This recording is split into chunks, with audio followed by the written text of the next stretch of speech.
الحمدللہ آج 10 شوال المکرم 1443 ہجری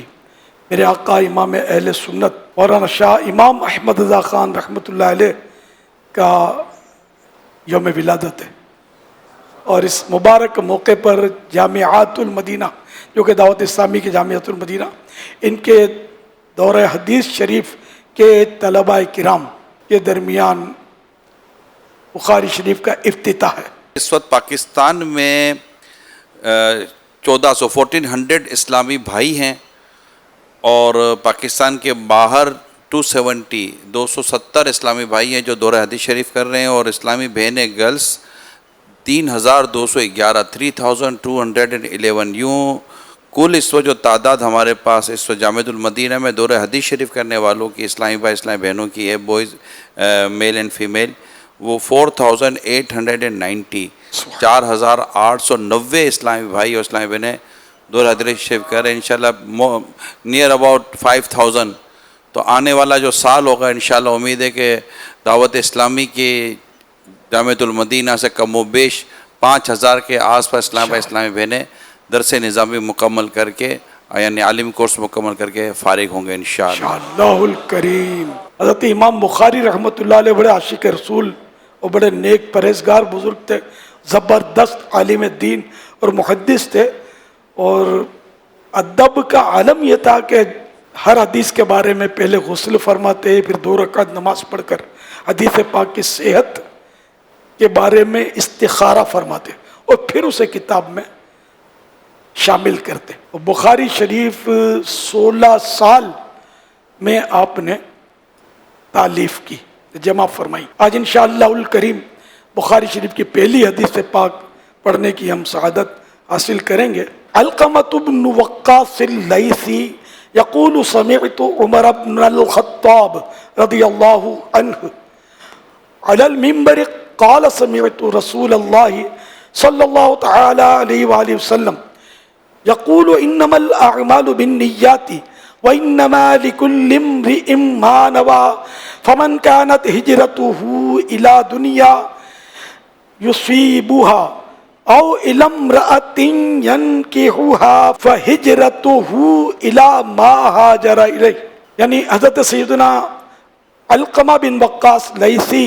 رضی اللہ عنہ فرماتے ہیں کہ میں نے حضرت عمر بن خطاب رضی اللہ عنہ کو منبر پر یہ کہتے سنا کہ میں نے رسول اللہ صلی اللہ تعالی علیہ وآلہ وسلم کو فرماتے ہوئے سنا، اعمال نیت ہی پر ہیں۔ ہر شخص کے لیے وہی ہے جس کی اس نے نیت کی ہو، تو جس کی ہجرت دنیا کی طرف ہو جسے وہ حاصل کرے، یا کسی عورت کی طرف ہو جس سے وہ نکاح کرے، تو اس کی ہجرت اسی کی طرف ہے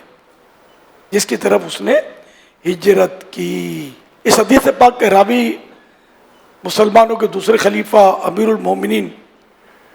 حضرت سیدنا ابو حفص عمر بن الخطاب رضی اللہ تعالی عنہ ہیں۔ حضرت سیدنا امام شافعی اور دیگر ائمہ کرام رحمہم اللہ السلام فرماتے ہیں کہ یہ پہلی جو حدیث نیت والی ہے، ثلث اسلام یعنی دین کا تہائی حصہ ہے۔ حضرت علامہ بدر الدین محمود بن احمد عینی رحمۃ اللہ علیہ نے فرمایا اس حدیث پاک میں نیت کا بیان ہے، اور اسلام کے احکام پر عمل 3 طرح سے ہوتا ہے۔ نمبر 1 قول سے، نمبر 2 فعل سے، اور نمبر 3 نیت سے۔ لہذا نیت 1/3 اسلام ہے، 1/3 میں نے 1/3۔ امام شمس الدین برمادی رحمۃ اللہ علیہ فرماتے ہیں اسی لیے جب امام بخاری رحمۃ اللہ علیہ نے اپنی نیت کو خالص اور مقصد کو ستھرا کیا، پاکیزہ کیا، تو اللہ کریم نے ان کی کتاب کو مخلوق کے لیے نافع یعنی فائدہ دینے والی بنا دیا۔ اچھا، اس حدیث پاک میں جو پہلی حدیث بخاری شریف کی یہ بھی ہے، انما لکل امرئ ما نوى، یعنی ہر شخص کے لیے وہی ہے جس کی اس نے نیت کی۔ علماء کرام کے گروہ کا یہ فرمانا ہے کہ اس جملے سے مقصد یہ کہ بندہ نیک عمل میں جس طرح کی نیت اور جتنی نیتیں کرے گا اسے ویسے ہی بدلہ ملے گا۔ یعنی پہلے جملے میں اس بات کا بیان تھا کہ ہر جائز عمل کے عبادت بننے کے لیے نیت شرط ہے، اور اس جملے میں اس بات کا بیان ہے کہ مومن شخص نیک عمل میں جس طرح کی اور جس قدر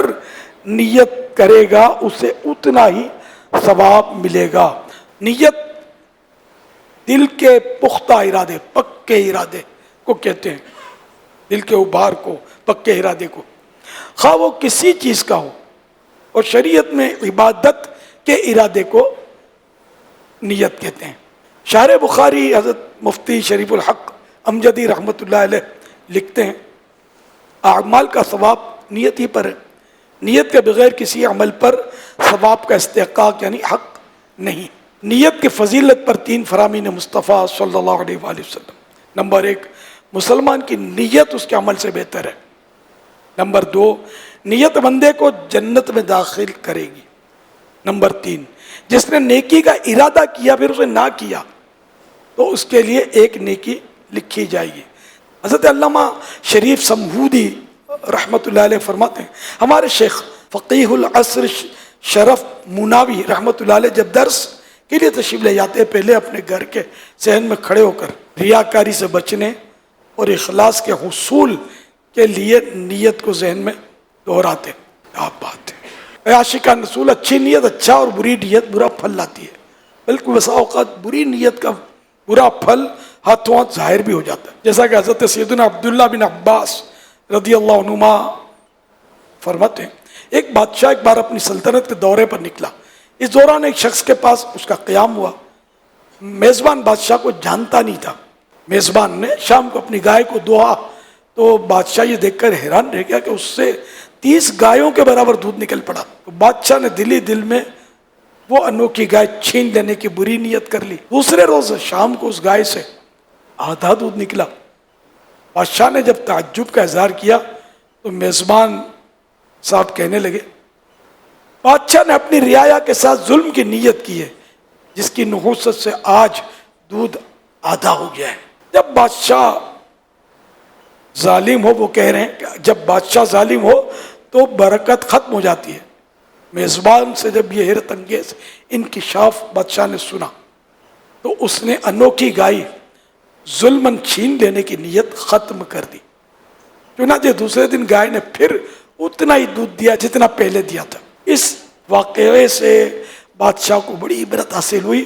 اور اس نے اپنی رعایا پر ظلم کرنا بند کر دیا۔ اللہ کرے کہ ہمارا جذبہ پیدا ہو ہمارے اندر اور ہم علم دین کے ساتھ ساتھ علم نیت جو کہ علم دین ہی ہے یہ بھی حاصل کرنے والے بنے، اور جتنا سنا اس سے بھی تو میں سمجھتا ہوں کہ بہت کچھ فوائد حاصل ہو سکتے ہیں۔ اللہ کریم توفیق عطا فرمائے۔